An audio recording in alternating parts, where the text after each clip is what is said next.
Welcome to International News Today.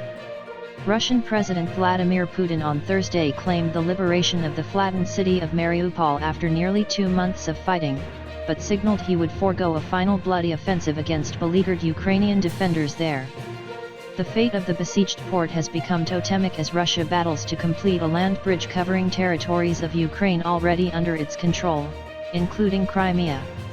The West staged another show of support for President Volodymyr Zelensky with a visit to Kyiv by the Spanish and Danish prime ministers, a day after European Council leader Charles Michel came and vowed the EU would do everything possible to help Ukraine win the war. Zelensky said Ukraine still did not have enough weapons, despite billions in Western military aid that has forced Russia to refocus its offensive away from Kyiv and towards the east of the country.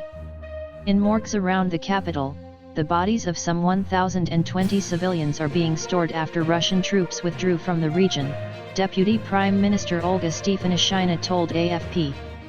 The bodies of 9 civilians, some showing signs of torture, have been found in the town of Borodyanka outside Kyiv, the region's police chief Andriy Nyebitov said.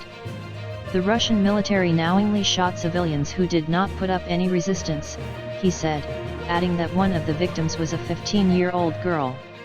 While the West remains nervous about igniting a direct conflict with nuclear-armed Russia, U.S. President Joe Biden said he was amazed by Ukrainian resistance since the invasion began on February 24. "They're tougher and more proud than I thought," he said, adding that Western weapons and ammunition are flowing in daily. The Pentagon had said Ukraine was receiving fighter planes to bolster its air force, but it later said only aircraft parts had been delivered. However, the flow of hardware, including anti-tank missiles, has not prevented Russia from carving a trail of destruction across Ukraine, not least in Mariupol on the shores of the Sea of Azov in the southeast. Mariupol has been liberated, Russian Defense Minister Sergei Shoigu told Putin during a televised meeting.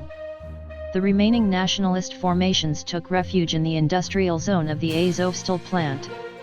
Shoigu said around 2,000 Ukrainian soldiers remained inside the giant steel plant, where the last pocket of Ukrainian resistance has been sheltering in a network of underground tunnels.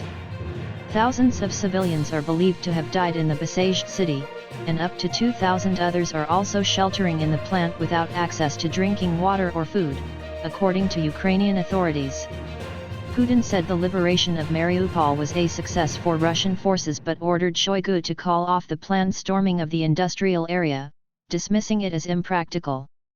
"There is no need to climb into these catacombs and crawl underground through these industrial facilities. Block off this industrial area so that not even a fly can escape," Putin said. Thank you for watching and please subscribe to International News Today.